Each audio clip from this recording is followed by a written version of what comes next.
Step Gun here, and today we pay our respects to the greatest secondary military issued pistol ever made. This gun's been through 4 major wars. It's been around for a long time, and still to this day is one of the greatest pistols ever made. The 1911.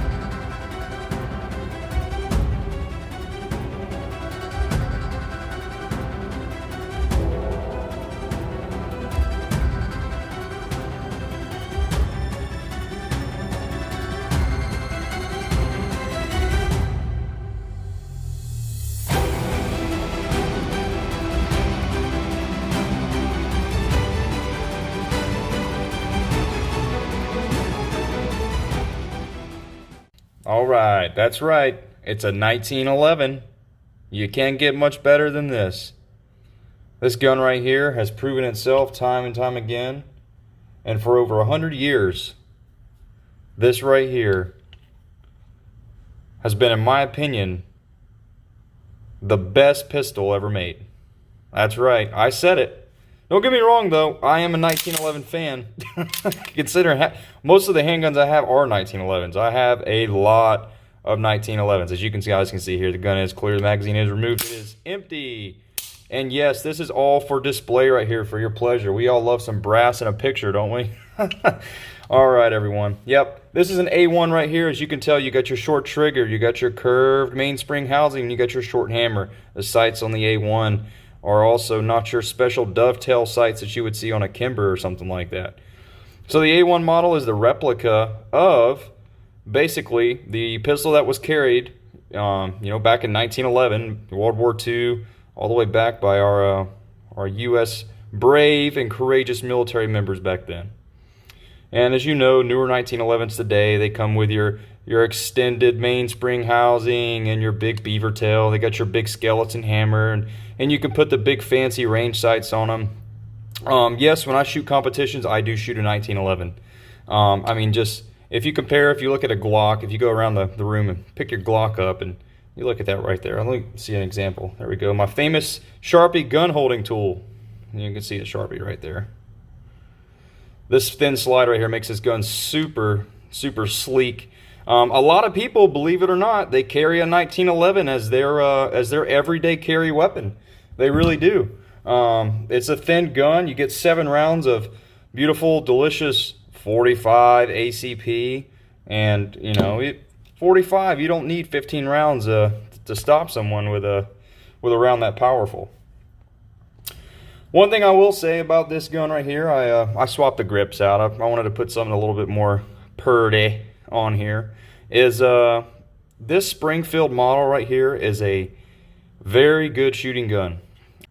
You can also get different A1 models. I know Rock Island Armory makes one. Like I said, this one right here is the Springfield edition. Springfield Armory made this gun right here. They have one as well that is I believe it's Parkerized. If you don't know what Parkerized is, it's that plasticky looking black finish you get on guns, like a metal finish. And then always, Dan Wesson makes an A1. Colt makes the, obviously, Colt makes the 1911, and you can get it in that beautiful, shiny, yes, blued finish. I may or may not have a Colt that has that pretty blued finish on it. But yeah, I picked this gun up a while back, as always. Thanks Arsenal Arms down here in South Florida. They are always taking care of me. If you are looking for a gun store down in South Florida, Arsenal Arms is the one to go to. That's where I get all my guns from. And the 1911, how do we shoot this thing, right? It's a double action, or it's a striker fire, right? What do you do on this thing here? Let me try to figure out how to work it here. Is it I just pull the trigger? Oh no, that's right. You can see it even right here on the barrel. Let me flip it the other way so you can look at that. There you go, single action, SA. The way a single action gun works is you load a mag, you rack around. The hammer stays back on the gun. A single action means there's one action taking place. When you pull the trigger, the hammer moves forward. But when the hammer moves forward, the firing pin hits the bullet fires, comes back, extractor removes the round, the slide comes all the way back here. As you notice, look where the hammer is. The hammer drops down, the slide comes back forward, you have another round. Next thing you have is boom, single action. That's the way it works. Obviously double action, you'd pull the trigger here, you'd get a break, and the hammer would come back, fire, and once the gun cycles in, you're in single action. The 1911 is handy because once you dump a magazine and you finish your last round, your gun stays like this. So as soon as you load another magazine, this one's empty, you load your mag here, right? And you can send her home. And now you're ready to start shooting again. Now, when I'm looking at another 1911, because like I said, guys, I have a bunch of them, and we're going to review all of them, is good front strap checkering on a gun, okay? When you're shooting a gun, a lot of people don't realize it, but as you can see here, my gun is pointed in the safe direction. When you're holding a gun, right, your fingers, you got your 3 fingers here, and you see there's nothing here, you know? And the way this steel is, when you start shooting and shooting and shooting, you know, your hands are always going to get sweaty. You know what I mean? And that checkering right there holds your hands in place. Now, on a gun like this, when you're shooting it and you're shooting, your fingers moving here, you know, your fingers are sliding and you don't realize that. So when that's happened, that's affecting the way that your trigger finger here is hitting this trigger. You know, the way your trigger finger hits the gun, well, the way your trigger finger, hits that trigger affects the way you could shoot left or right. When I was back stationed at Lakenheath, we had the M9, and I was fortunate enough in the Air Force to be able to train with the M9 and shoot marksman with it. And one thing I remember the instructors going over several hours before you even start shooting in the military, and all my vets can attest to this, is form. Everything you do is form. On to the disassembly of this beautiful 1911. There you go. The way this gun takes apart is pretty easy. You got your bushing up front. I always recommend it. As you see in my previous videos, I lost one of these to the CZ97B. Keep these tools. They're super handy. The 1911 is a very easy gun to take apart. Okay, you're going to go ahead and make sure it's clear. You can see the chamber's clear. There is no mag in here. All right, so we're going to take this right here. I'm going to try to do this on the camera now. Here we go. Take your bushing tool in. I'm going to slide it over. All right, once you push down on this and slide it over, this bushing is free. Yes, so it's going to come out. And I'm holding this straight up at the camera so you can see. I don't want to punch my eye out. All right, so this bushing right here.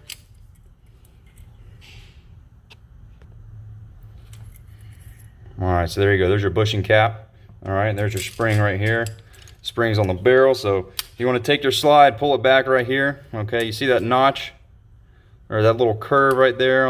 You're going to take the tab. Once you pull that back, the tab comes out. Yes. Sometimes you got to finagle it a little bit, you know, be careful with it. All right, comes out like this. Then once you do that, the slide slides right off. There you go. That's right.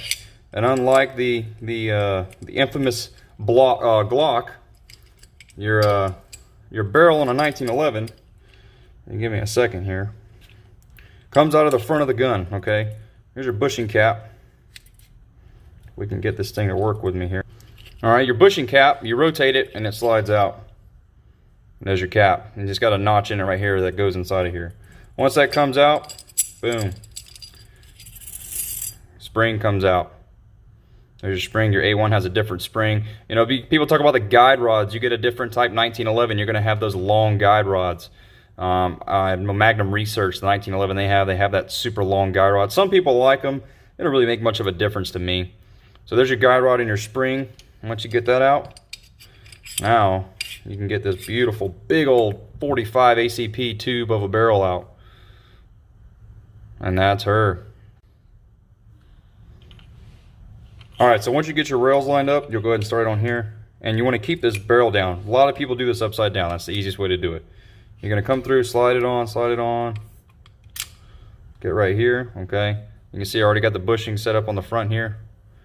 Once I get that there, you're going to see the hole lined up right here in the gun, alright? You're going to go ahead and immediately, if you can, grab this little piece here, alright? This tab, and go ahead and put it in the gun. Because now you're in. Alright, once you get that in, as you can see, it'll be kind of sticky here sometimes. What I like to do is take your thumb here, put your thumb here. Don't come in from the top because you can scratch your slide, and take a real small screwdriver. I'm going to come in real gentle if I can here, and I'm going to press this tab. You guys see what I'm doing here? push that and put pressure on your thumb. And slide your screwdriver right out. As soon as you do that, boom. Now it goes in. So now you can check here your barrel, make sure your barrel's in there, not going anywhere, and boom, you're good to go. All right, I'll go ahead and throw the safety on the gun now because we got to put this big old bushing spring on here. All right, now the way I do this, a lot of people grab the tool right away. First off, I'm doing something you shouldn't do, all right, because behind this camera is my face, and you see this spring right here.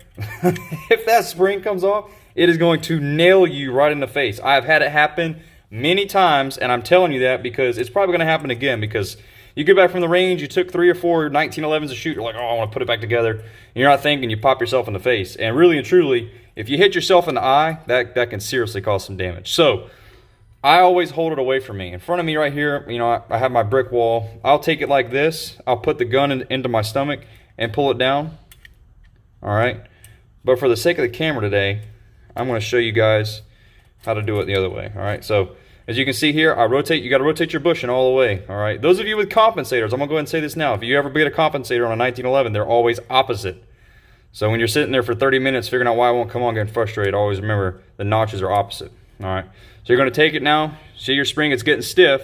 Once you get in this hole, take your right hand here and slam it and go ahead and slide it over. All right. So as you can see here, once you slide that bushing over a little bit, you got it knocked in there. Now, if you don't have a tool, some of you can take a screwdriver or something right here, and that's why this thing has these grooves on the front of it for your finger to push on it. Okay, some of them have like a silver outline that goes around it to grab your finger too. Now, once you do that, I'll show you guys how to do it with a tool. Take your tool, push in on it, rotate it till it snaps. There you go. Now, once it snaps, you're good to go. First thing I'll do on this gun is take it, pull the slide back, make sure everything looks good on the gun, make sure everything in here looks right. Slam it, send it home, okay? I'm gonna point the gun in the safe direction, all right? Test fire it, make sure the hammer moves fine, make sure the trigger resets perfectly fine. Another check to do on a 1911 too, when you're doing a lot of work in here, is make sure your safety doesn't pop when your slide's home and the hammer's not back. So all right, guys, that's the reassembly of this gun right here, this beautiful, beautiful piece of history. I think it's better to call a piece of history than a gun, to be honest with you. But there she is. That's her. The Springfield Model 1911 A1. As always, thank you guys so much. I really appreciate you taking the time to watch this review of this beautiful, beautiful piece of American history right here. That's right, guys. The 1911 symbolizes American history. As always, be sure to like and subscribe. We got a lot more videos coming soon, guys. Be sure to comment below if there's a gun you want to see reviewed. If I don't have it, I can try to get my hands on it for you. But I really appreciate you guys making this happen. Y'all take it easy. Until next time, Step Gun out.